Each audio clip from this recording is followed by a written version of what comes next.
Ce carbone asymétrique, on va regarder à quel atome il est directement lié. Il est lié à un atome d'oxygène, d'hydrogène, de carbone de l'acide carboxylique et à nouveau d'un carbone d'un méthyle.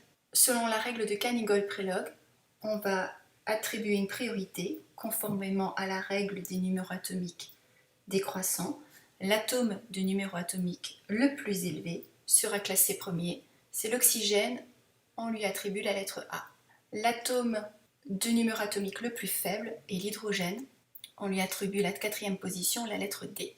Les atomes de carbone, de l'acide carboxylique et du méthyle sont les mêmes. On ne peut pas attribuer de priorité à ce premier rang.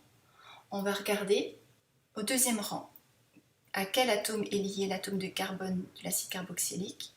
J'ai détaillé ici la fonction acide carboxylique.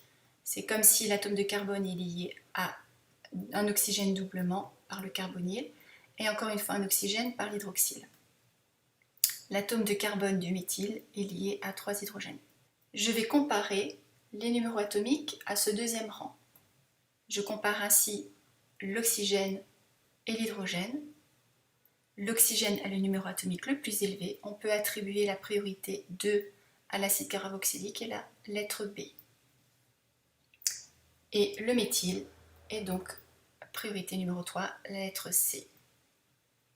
J'ai ainsi classé, par ordre de priorité selon Canigol-Prelog, les 4 substituants.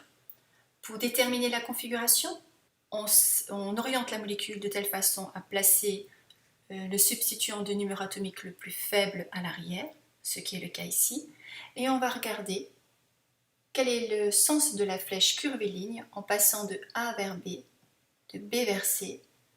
Le sens est dans le sens des aiguilles d'une montre, la configuration absolue est R, comme rectus. On peut ainsi attribuer un nom précis, d'une part par la nomenclature, c'est l'acide 2-hydroxypropanoïque, et préciser sa configuration absolue qui est ici R.